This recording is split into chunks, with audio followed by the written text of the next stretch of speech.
너 거기에 뭐 넣는 거야? 여기는 한국의 어떤 가정집. 한국인 여성과 뉴질랜드 여성 둘이서 함께 즐거운 대화를 나누고 있습니다. 이내 한국인 여성이 갑자기 입을 벌리고 있는 상자에 뭔가를 넣기 시작하자 그 장면을 목격한 뉴질랜드 여성은 충격을 받고 마는데요.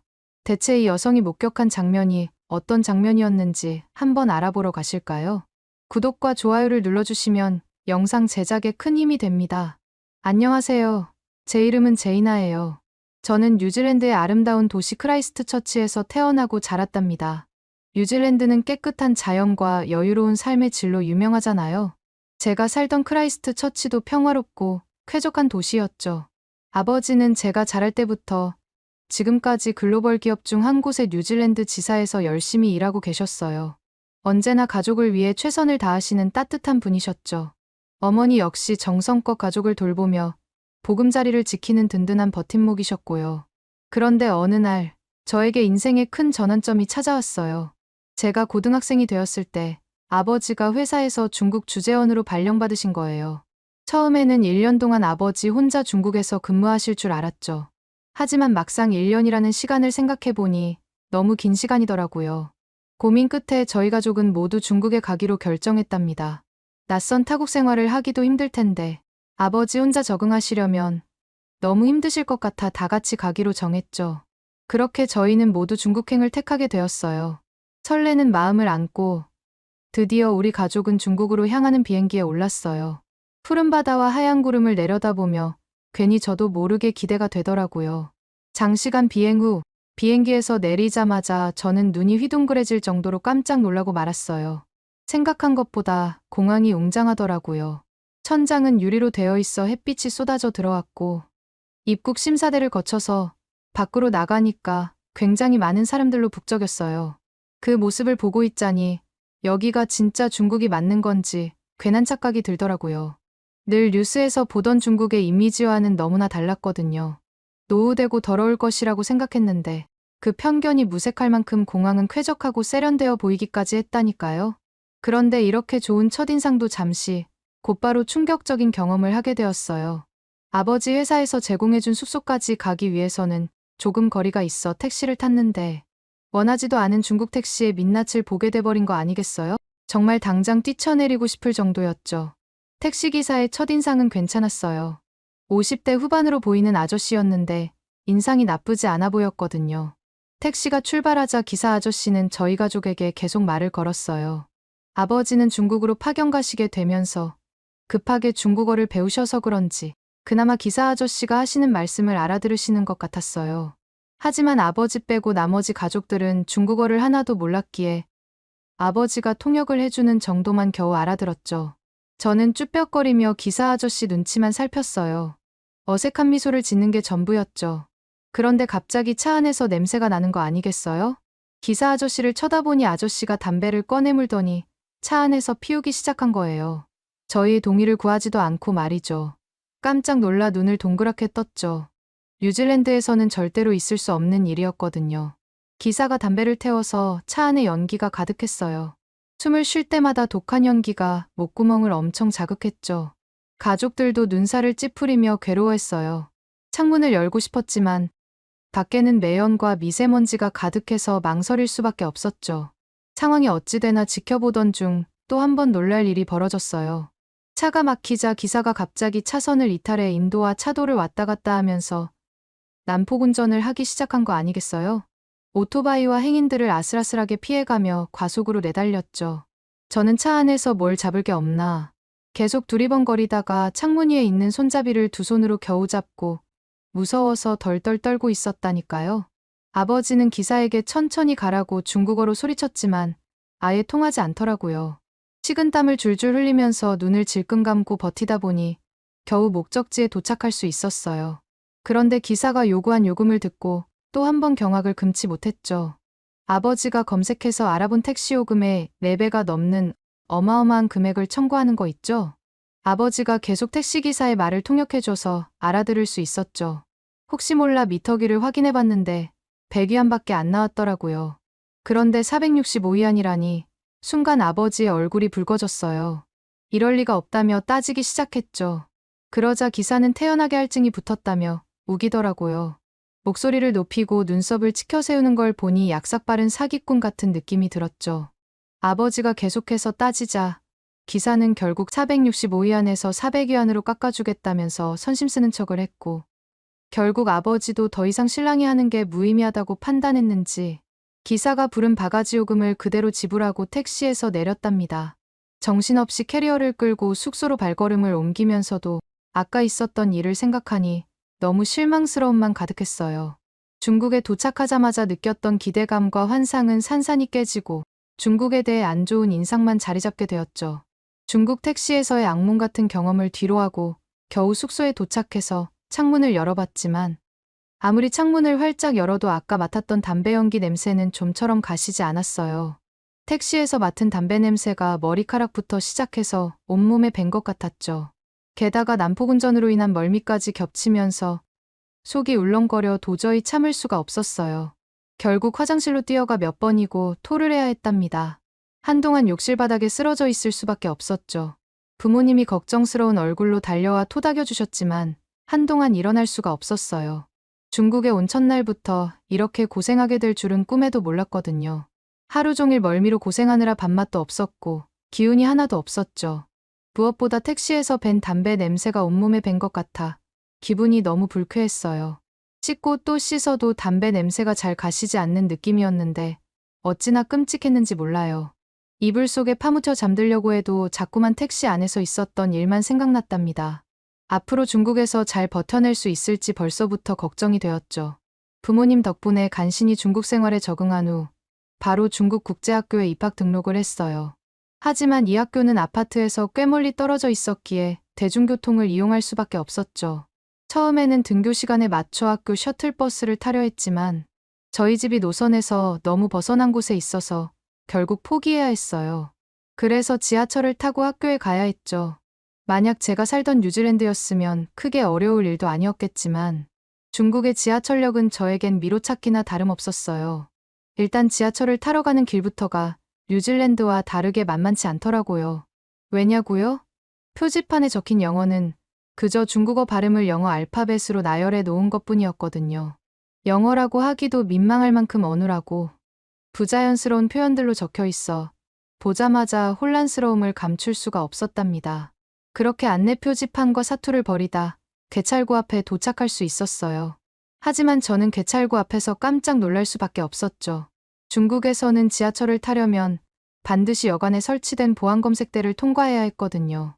금속 탐지기를 지나 가방 검사까지 마쳤는데 날카로운 눈빛의 보안 요원들이 저를 향해 다가오는 거 있죠? 외국인이라는 이유로 유독 저에게 집중하는 것 같더라고요. 다른 승객들은 그냥 통과시켜주면서 말이에요. 어느 날은 보안 요원 중 한 명이 제게 지나치게 가까이 다가와 온몸을 꼼꼼히 검사하기 시작했어요. 심지어 몸에 손까지 대려고 하더라고요. 너무 당황스러워 얼굴이 화끈거렸지만 어찌할 도리가 없었죠. 강압적인 보안 요원의 태도에 죄지은 사람 마냥 위축되어 버렸다니까요. 설상가상 그 보안 요원의 입에선 끔찍한 입냄새가 풍겨왔어요. 저에게 말을 할 때마다 토할 것만 같았답니다. 진짜 그 순간에는 눈을 질끈 감고 시간이 흐르기만을 기다렸어요. 지옥 같은 보안 검색을 겪고 나서야 간신히 지하철에 탈 수 있었죠. 앞으로 매일같이 저 끔찍한 과정을 반복해야 한다니 그저 막막하다는 생각밖에 들지 않았어요. 차라리 지하철을 포기하고 다른 방법을 찾아볼까 하는 생각도 들었지만 그나마 지하철이 가장 빠르고 편한 수단이라 어쩔 수 없었어요. 택시는 이전에 있었던 사건 때문에 탈 수 없었고 버스는 노선도 복잡하고 배차 간격도 긴데다 말도 안 통해서 괜히 길을 잃으면 큰일 날 수 있기 때문에 탈 수 없었죠. 이렇게 힘겹게 중국에서의 삶을 이어가던 어느 날 가족끼리 외식을 하기로 했어요. 그동안 힘들었던 만큼 맛있는 걸 먹으며 기분 전환을 해보자는 생각에서였죠. 근처 번화가에 유명하다는 식당을 찾아갔어요. 밖에서 보기에는 평범해 보이는 식당이었죠. 하지만 식당에 들어서자마자 자리에 앉았는데 제 눈을 의심할 수밖에 없었어요. 제자리에서 알게 모르게 보이는 주방의 벽면과 천장, 그리고 조리대 주변이 모두 기름때로 까맣게 얼룩져 있던 거 아니겠어요? 아니, 어떻게 요리를 한다는 사람이 주방을 저렇게 관리할 수 있는 거지? 라는 생각을 하면서 저도 모르게 얼굴을 찡그리고 말았어요. 진짜 그때 본 그 주방은 마치 몇 년 동안 청소를 하지 않은 듯한 모습이었다니까요. 부모님께 조용히 귓속말로 주방 쪽을 보라고 말씀을 드렸는데 부모님도 믿기지 않는다는 듯 눈을 동그랗게 뜨면서 기겁하시더라고요. 그리고선 얼른 나가자고 저를 재촉하셨어요. 그렇게 저희 가족은 가방을 들고 누구보다 빠르게 자리에서 벗어날 수밖에 없었습니다. 그런데 식당을 나서려는 찰나 갑자기 안에서 고함 소리가 들려왔어요. 차장으로 보이는 아저씨가 저희 가족을 보고 손가락질을 하면서 큰 소리로 뭐라고 말하는 거예요. 저희는 중국어를 이해할 수 없었지만 그 아저씨의 표정과 몸짓을 자세히 보니 좋은 소리는 아니겠구나. 단번에 알 수 있었죠. 저희가 음식도 먹지 않고 가려고 해서 화가 난 게 딱 보이더라고요. 그 아저씨가 고래고래 소리치며 다가오는 바람에 우리는 식당에서 재빨리 멀리 벗어날 수밖에 없었어요. 뒤에서 난리법석 피우는 사장의 목소리가 등 뒤로 꽂혔지만 일단 그 자리를 빨리 벗어나는 것이 우선이었죠. 중국에 온 뒤로 가장 당혹스러운 경험이었어요. 위생 상태도 그렇고 사장의 태도도 별로고 정말 불쾌한 일 가득이더라고요. 중국에서의 삶은 저희 가족 모두에게 괴로운 나날의 연속이었어요. 식당에서 겪은 불미스러운 사건 이후로 저는 혼자서는 어디 가기가 두려울 정도가 되었죠. 어머니가 장을 보거나 가족들끼리 외식할 때에만 같이 밖을 돌아다닐 수 있었답니다. 그쯤에 아버지는 회사 일로 바빴지만 들어오시면 늘 피곤한 얼굴로 한숨만 푹푹 내쉬었어요. 아무래도 아버지께서도 뉴질랜드에서 있었을 때와 다르게 중국 사람들은 말이 안 통한다고 괴로워하시더라고요. 저희는 그렇게 꼬박 한 달을 버텼어요. 처음에는 시간이 해결해 줄 거라고 생각했는데 계속 살다 보니 시간이 답이 아니더라고요. 결국 한계에 다다른 저희 가족은 중국에서 더는 살 수 없다는 결론을 내렸어요. 아버지는 도저히 여기서 더 버틸 자신이 없다며 회사에 사직서를 제출하겠다고 하셨죠. 엄마와 저는 아버지께서 그런 결정을 하시는데 말릴 수가 없더라고요. 중국에서 생활하는 게 얼마나 힘든지 누구보다 잘 알고 있었으니까요. 아버지가 회사에 사직이사를 전달하자 회사에선 뜻밖의 제안을 해왔어요. 아예 퇴사할 바엔 중국에서 한국으로 발령지를 옮기는 것이 어떻겠냐는 거였죠.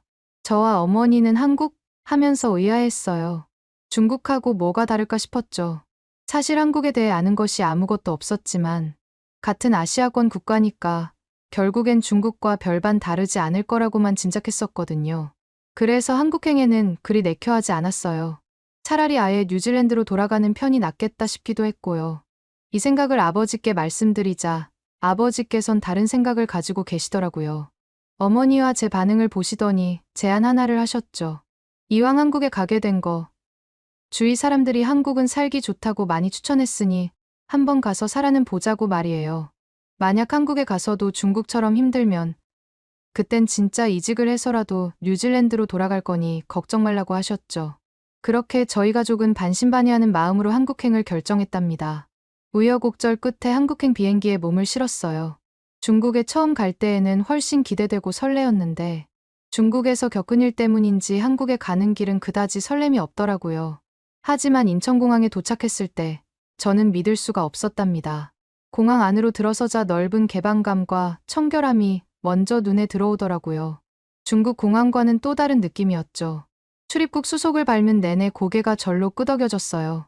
직원들 모두가 친절하게 안내해주고 모든 사람들이 질서 있게 줄을 서는 모습에 감탄이 나올 수밖에 없었죠. 중국에서는 단 한 번도 누군가 줄을 서는 것을 본 적이 없었거든요. 인천공항을 벗어나 한국에서의 첫 목적지인 숙소로 향하기 위해선 택시를 타야만 했어요. 순간 중국에서의 끔찍한 경험이 스쳐 지나가면서 온몸에 소름이 돋았죠. 아버지 얼굴도 딱딱하게 굳어 있었고 어머니도 마찬가지로 걱정스러운 표정을 내비쳤어요. 우리는 조심스레 택시 승강장으로 발걸음을 옮겼답니다. 하지만 택시 앞에 섰을 때 저희 가족은 모두 동시에 깜짝 놀랄 수밖에 없었어요. 중국에서 봤던 좁디좁은 택시와는 비교도 안 될 정도로 한국의 택시의 크기는 생각보다 엄청 컸고 벤처럼 널찍한 차체의 깔끔한 외관이 인상적이었어요. 밖에는 귀여운 캐릭터까지 그려져 있었죠. 한눈에 봐도 승차감이 좋을 것 같은 예감이 들었어요. 넉넉한 트렁크 덕분에 우리 가족의 캐리어도 무리 없이 실을 수 있었죠. 안심이 되면서도 마음 한구석에는 괜히 불안감이 자리 잡고 있었어요. 차가 크고 좋아봤자 운전기사가 막 굴면 아무 소용이 없었거든요. 택시에 탑승하는 내내 운전기사에 대해 온갖 상상을 하며 긴장을 내려놓지 않고 있었답니다. 하지만 택시기사 아저씨는 친절한 미소로 우리를 맞아주셨어요. 짐을 싣는 것도 도와주시고 정중하게 인사까지 해주시는 걸 보고 긴장이 살짝 풀리더라고요. 무엇보다 담배 냄새가 전혀 나지 않는다는 사실에 안도의 한숨을 내쉬었죠. 택시가 출발하자 아저씨는 우리 가족과 간간히 대화를 나누려 하셨어요. 그런데 중국과는 달리 영어로 말씀해 주시는 거예요. 물론 유창한 발음은 아니었지만 충분히 소통이 가능한 수준이었죠. 운전 중에도 과속이나 난폭운전은 전혀 느낄 수 없었어요. 신호도 잘 지키고 안전운전을 하는 모습에서 안전의식이 느껴졌죠. 우리는 처음으로 택시 안에서 여유롭게 창밖 구경을 할 수 있었어요. 숙소에 도착해 요금을 치를 때 또 한 번 감동받을 수밖에 없었답니다. 아저씨가 달라고 한 금액이 딱 미터기에 나온 요금이었거든요. 중국에서 겪었던 바가지 요금이 떠올라 괜히 더 고마운 마음이 들었죠. 저는 유일하게 알고 있던 한국어인 감사합니다를 말씀드리면서 택시에서 내렸어요. 아저씨가 제 인사를 듣더니 제 발음이 좋다면서 최고라고 엄지를 축혀 세워주시는 거 있죠? 짧은 시간이었지만 이 택시기사 아저씨 덕분에 한국 사람들에 대한 좋은 인상을 갖게 되었답니다. 숙소로 배정된 아파트를 보고 우리 가족은 모두 입을 다물 수가 없었어요. 건물 외관부터 어마어마하게 현대적인 느낌이었거든요. 중국에서의 아파트와는 비교가 되지 않았답니다. 로비에 들어서자 마치 호텔처럼 깔끔하고 고급스러운 분위기가 물씬 풍기는 거 있죠? 저희가 로비로 들어서자마자 바로 엘리베이터가 1층으로 내려오고 있었는데 그걸 보고 얼마나 신기했는지 몰라요. 거기다가 엘리베이터는 물론이고 복도 곳곳도 깨끗하게 청소가 되어 있었어요. 현관문을 열고 들어갔을 때는 더욱 놀랄 수밖에 없었답니다. 최신식 가전제품과 가구로 꾸며진 집안 풍경은 마치 인테리어 잡지에서 본 것 같았거든요. 그렇게 며칠 밤을 보내고 설레는 마음으로 한국에서의 첫 등교를 준비하던 중 문득 걱정이 앞섰어요. 중국에서와 마찬가지로 한국에서도 지하철을 타고 학교를 왔다 갔다 해야 하는 상황이었거든요. 혹시 한국 지하철도 중국처럼 복잡하고 불편하진 않을까 괜히 걱정부터 앞섰죠. 하지만 이 생각은 지하철역에 도착하는 순간 말끔히 사라졌답니다. 일단 지하철 역사로 들어서자마자 깨끗하고 정돈된 모습에 감탄이 절로 나왔어요. 바닥은 물론 벽면까지 말끔해서 누가 봐도 쾌적한 공간이었죠. 거기다가 사람들도 모두 질서를 지켜 지하철을 타고 내리는 것도 신기했어요. 사람들이 탈 때에는 부채꼴 모양으로 줄을 서 있고 내리는 사람들이 모두 내린 뒤에 타더라고요. 뭔가 암묵적인 규칙인 듯 모두 그 규칙을 지키고 있었죠. 이것저것 너무 신기했는데 그중 정말 신기했던 건 역내 안내 표지판이었어요. 단순히 한국어뿐만 아니라 영어와 중국어 그리고 일본어까지 다국어로 표기가 되어 있는 거 아니겠어요? 영어 안내문은 발음 그대로 표기하는 중국식 영어와는 달랐죠. 문법에 맞게 정확히 번역되어 있어서 외국인인 저도 쉽게 이해할 수 있었답니다. 중국에서 겪었던 고충이 단번에 해소되는 순간이었어요. 진짜 가슴 쪽에 얹혔던 것이 쭉 내려가는 느낌이 들었다니까요. 개찰구를 통과할 때도 마음이 편했어요. 중국의 지하철처럼 별도의 안전검사대가 없었거든요. 짐 검사는 물론 승객을 대상으로 하는 강제적인 신체 검사도 없었죠. 불쾌한 몸 접촉이나 엄격한 통제 없이 자연스럽게 승강장으로 이동할 수 있어서 정말 홀가분했답니다. 특히 저를 검사하던 중국 보안요원의 입냄새를 맡을 필요가 없다는 게 정말 행복했죠. 이렇게 안전검사대 없이 관리되는 한국 지하철을 보면서 중국은 얼마나 치안이 안 좋으면 지하철에 그런 걸 설치했나 싶더라고요. 게다가 승강장에서 기다리는 내내 역한 냄새가 전혀 나지 않는다는 사실에 감탄을 금치 못했어요. 중국에서는 사람들의 채취와 담배 냄새로 숨이 막힐 정도였거든요. 그런데 한국 사람들이 모여있는 한국 지하철에서는 은은한 비누 냄새가 가득했죠. 간혹 가다가 지하철에 사람들이 많을 때도 누군가 말을 할 때면 입냄새가 나기는커녕 상쾌한 냄새가 나더라고요. 한국 사람들이 얼마나 청결함에 신경 쓰고 양치를 열심히 하는지도 자연스럽게 느껴졌죠. 그리고 한국의 지하철을 타면서 뉴질랜드의 지하철과 비교되는 점이 하나 있었는데 바로 모든 역에서 문을 열어준다는 사실이에요. 이건 당연한 거 아니냐고요? 아마 많은 분들이 당연하다고 생각하실 수 있겠지만 제가 사는 뉴질랜드에서는 지하철이 역에 멈췄을 때 녹색 버튼을 눌러야 하지만 문이 열리는 시스템을 갖고 있어요. 한국의 지하철처럼 모든 역에서 문을 열어주지 않죠. 게다가 뉴질랜드 지하철은 배차 간격이 굉장히 길었는데 한국 지하철은 배차 간격도 굉장히 짧아서 학교 다닐 때마다 지하철을 정말 잘 이용할 수 있을 것 같다는 생각을 했답니다. 그렇게 한국 생활에 점차 적응해 가던 어느 날, 저희는 가족끼리 근사한 외식을 하기로 했죠. 그 중에서도 한국을 대표하는 K푸드인 김치찌개로 결정했답니다. 다행히도 김치라는 음식 자체가 저에겐 그리 낯설지 않았어요. 학교 급식에서 반찬으로 종종 김치가 나왔었거든요. 처음 먹어봤을 땐 특유의 냄새에 조금 당황스럽기도 했지만 막상 맛은 의외로 제 입맛에 잘 맞았답니다. 매콤하면서도 알싸한 맛이 중독성이 있달까요? 그래서 김치찌개를 먹어보게 되어 무척 기대가 되었죠. 식당 위치를 검색해 집에서 멀지 않은 곳에 자리한 맛집을 찾아갔어요. 문을 열고 들어섰는데 중국 식당과는 조금 다른 분위기였죠. 중국에서의 식당처럼 주방이 훤히 들여다보이는 구조라서 자연스럽게 시선이 주방 안으로 꽂혔는데 저는 순간 입이 떡 벌어질 수밖에 없었어요. 왜냐하면 그 주방이 너무나도 깨끗하고 위생적으로 보였거든요. 중국에서 봤던 음식점들은 주방 위생 상태가 눈에 띄게 좋지 않았잖아요. 기름때로 얼룩진 벽면에 정리정돈 없이 어질러진 조리대까지 볼 수 있었는데 한국은 전혀 다른 거 있죠? 스테인리스로 된 주방 기구는 말끔히 닦여 반짝였고 조리대 위의 재료들도 싱싱함이 눈에 띄더라고요. 조리사들의 위생복과 모자도 깔끔했죠. 이런 모습들을 보고 있자니 우리가 먹게 될 음식에 대한 신뢰가 절로 생기더라고요.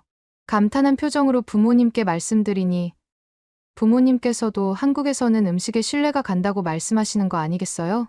조금 기다리니 저희 앞에는 김치찌개와 반찬들이 정갈하게 놓여졌어요. 빨간색으로 부글부글 끓고 있는 김치찌개와 각종 반찬이 저를 유혹했죠. 한 숟가락을 뜨자마자 매콤한 양념 냄새가 확 풍겨왔답니다.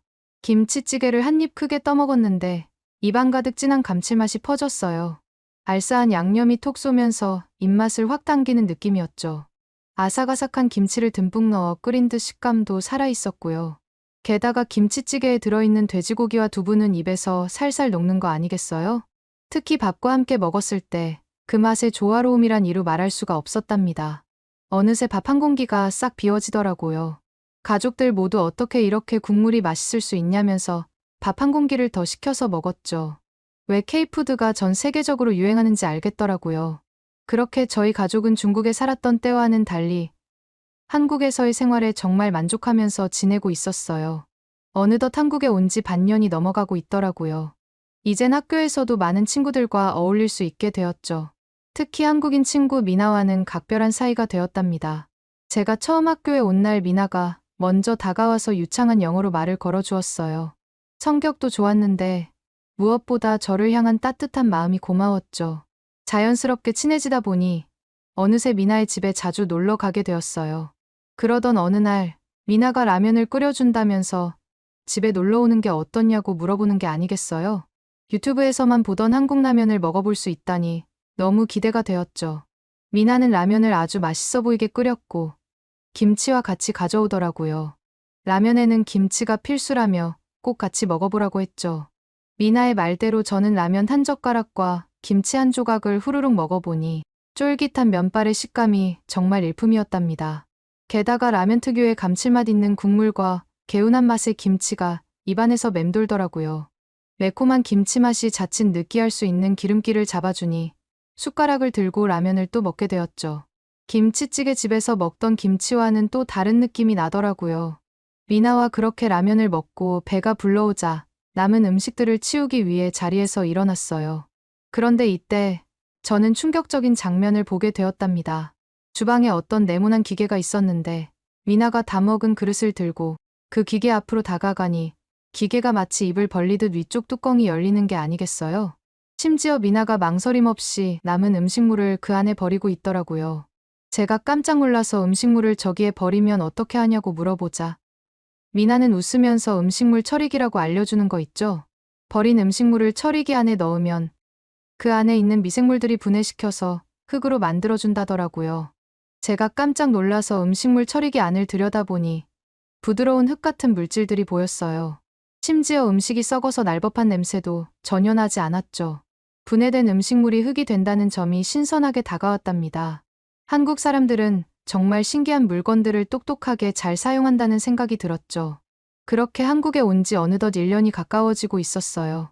처음에는 낯설고 두려웠던 한국 생활이었지만 지금은 너무나도 행복하고 만족스럽죠. 그래서 저는 가족들끼리 저녁을 먹으면서 한국에서의 추억을 이야기하다가 부모님께 한국에 더 오래 머물고 싶다고 털어놓았어요. 부모님은 잠시 놀란 표정이었지만 이내 밝게 웃으시며 고개를 끄덕이셨죠. 게다가 아버지도 한국에서의 생활이 너무 만족스러워서 한국 주재원 기간을 좀 더 연장할 수 있도록 요청하겠다고 말씀하시더라고요.